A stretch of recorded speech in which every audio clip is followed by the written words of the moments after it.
Hello my dear children, आज हम lesson ऐसे थे तिलक इसका सेकेंड पार्ट पढ़ने वाले हैं। लेकिन उसके पहले मैं आपको फर्स्ट पार्ट के बारे में फिर से एक बार रिवाइज कराती हूँ।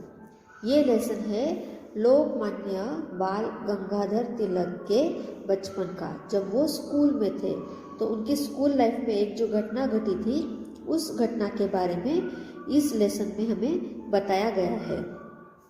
एक दिन क्लास में टीचर पढ़ा रहे थे और तिलक और उनके सहपाठी मतलब उनके मित्र दोनों आपस में बातें कर रहे थे। तो जब वो दोनों बातें कर रहे थे तो टीचर ने उन्हें खड़ा किया, उन दोनों को खड़ा किया और खड़ा करके उन्हें कुछ क्वेश्चंस पूछे, कुछ सवाल पूछे जो उस टॉपिक पे बेस्ड थे। जो वो पाठ पढ़ा रहे थे उस पे आधारित कुछ क्वेश्चन शिक्षक महोदय ने किए।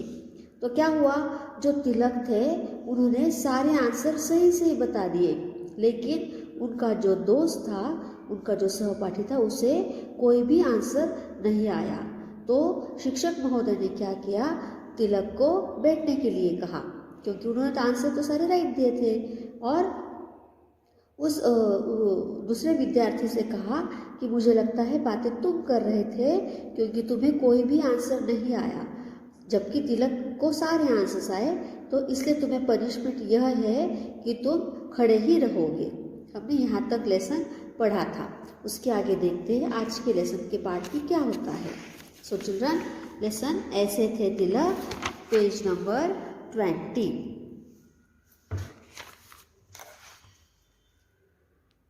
वह बालक अध्यापक महोदय का आदेश पाकर खड़ा ही रहा। सहपाठी को दंड मिलता देखकर तिलक फिर से खड़े हो गए।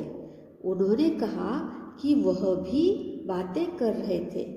अध्यापक महोदय ने पूछा, फिर तुमने सारा पाठ कैसे सुना दिया?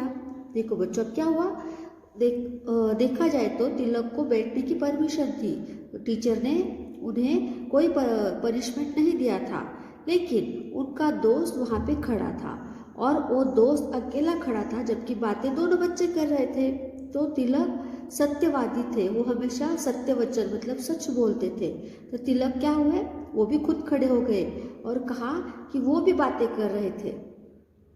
तो टीचर ने पूछा, ठीक है, अगर तुम कहते हो कि तुम बात कर रहे थे तो लेकिन तुमने जो मैंने सवाल किए वो सारे सवालों के जवाब तुमने सही सही कैसे सुनाए?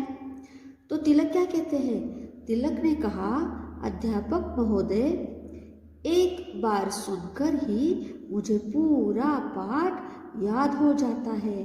तिलक ने कहा कि मैं जब एक बार सुन लेता हूँ ना तो वो मुझे सारा पाठ याद हो जाता है, मतलब वो सारा लेसन मेरे एकदम ध्यान में बैठ जाता है। इसका मतलब तिलक बहुत ही ब्रिलियंट थे, बहुत ही होशियार थे, कोई भी चीज़ उनके दिमाग में झट से बैठ जाती थी।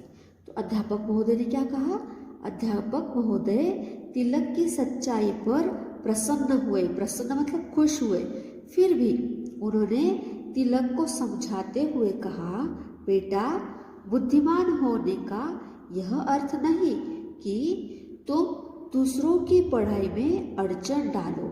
तिलक ने कहा, बेटा आप तो बहुत बुद्धिमान हो, आप तो बहुत होशियार हो, किंतु इस बात का ये अर्थ नहीं कि दूसरे जब पढ़ाई करते हैं तो उन्हें डिस्टर्ब करो। अड़चन डालो मतलब डिस्टर्ब करो। आप खुद जब बुद्धिमान हो तो आपको एक बार कोई भी चीज़ सुनकर आप ध्यान में आपके आ जाती है। ऐसे सभी बच्चों की बुद्धिमत्ता नहीं होती है ना, सभी बच्चे इतने होशियार नहीं होते। तो इसलिए आप बुद्धिमान हो तो आपने ऐसा नहीं करना चाहिए कि दूसरों को डिस्टर्ब करना चाहिए। तिलक ने अपनी भूल के लिए क्षमा मांगी, क्षमा मतलब उन्होंने सॉरी कहा। अध्यापक महोदय ने उन्हें क्षमा करते हुए कहा, तुम एक अच्छे बालक हो, तुम में महान व्यक्ति बनने के गुण हैं। याद रखो, हमें अपनी बुद्धि का प्रयोग सदा सही दिशा में करना चाहिए। हाँ, तो तिलक ने क्या कहा, जब तिलक ने टीचर से, अध्यापक महोदय से सॉरी कहा, माफ़ी मांगी, तो अध्यापक महोदय ने उन्हें माफ़ किया और कहा, तुम एक अच्छे बालक हो, तुम्हें बहुत ही गुड बॉय हो और तुम्हें महान व्यक्ति बनने के गुण है। क्या गुण थे तिलक में? एक तो तिलक बहुत होशियार थे, झट से कोई भी चीज समझ जाते थे, और दूसरा एकदम इम्पोर्टेंट गुण था, वो था सच्चाई का, सच बातें करने का। तो उन टीचर ने कहा कि तुम महान व्यक्ति बनने के तुम्हें गुण है, याद रखो हमें अपनी बुद्धि का प्रयोग सदा सही दिशा में करना चाहिए। बच्चों यहाँ पे मुझे एक बात बताने दो, जो चोरी करते हैं या तो जो बैंक लूटते हैं, कुछ करते हैं, तो क्या आपको लगता है वो एकदम कम बुद्धिमान हो या तो फिर दिमाग उनका ज़्यादा न चलता हो? नहीं, जो लोग बड़ी बड़ी बैंक की चोरी करते हैं तो कोई भी फ्रॉड करते हैं, वो लोग भी बहुत होशियार, बहुत इंटेलिजेंट होते हैं, लेकिन वो क्या करते हैं? अपनी बुद्धि का प्रयोग गलत दिशा में करते हैं। किसी को लुबाड़ने में, किसी को लूटने में वो अपनी बुद्धि लगाते हैं, अपना दिमाग लगाते हैं, ना कि अच्छे काम में, मतलब बुरे काम में वो अपनी बुद्धि लगाते थे। तो इसलिए अध्यापक महोदय ने क्या कहा तिलक से? आप हमें अपनी बुद्धि का प्रयोग सदा सही दिशा में करना चाहिए। मतलब हमारी बुद्धि, हमने हमारा दिमाग, हमारा जो क्षमता है वो उसे अच्छी और सही दिशा में यूज करना चाहिए। वही तिलक बड़े होकर एक महान नेता बने। देश की स्वतंत्रता में उनका योगदान भुलाया नहीं जा सकता।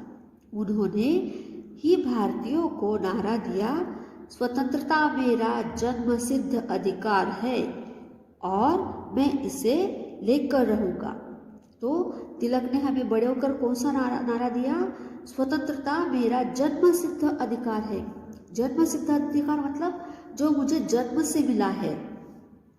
देखो कोई भी बच्चा हो सांस लेता है ना, सांस लेता है मतलब वो हवा में से जो ऑक्सीजन है वो इनटेक करता है, वो उसका वो जन्म सिद्ध अधिकार है। कोई उसे छीन सकता है क्या? नहीं। उसी तरह स्वतंत्रता भी मेरा जन्म सिद्ध अधिकार है। और तब हमारा भारत देश परतंत्रता में था, ब्रिटिश हमारे भारत देश पे राज करते थे, हम परतंत्र थे। तो उन्होंने कहा कि स्वतंत्रता मतलब इंडिपेंडेंस मेरा जन्म सिद्ध अधिकार है, पैदाइशी अधिकार है, और मैं किसी की भी परतंत्रता में नहीं रहूँगा और मैं मेरा स्वतंत्रता लेकर रहूँगा। तो इस तरह से छोटे से तिलक बड़े होके देश को स्वतंत्रता में बहुत बड़ा योगदान देने वाले महान नेता बने। तो आया समझ में? यहाँ पे अभी कुछ हार्ड वर्ड्स है, जैसे कि आदेश। आदेश का मतलब है आज्ञा, आज्ञा। दंड मतलब सजा, पनिशमेंट। बुद्धिमान, होशियार, तेज दिमाग वाला, इंटेलिजेंट। अड़चन मतलब रुकावट। क्षमा मतलब माफी।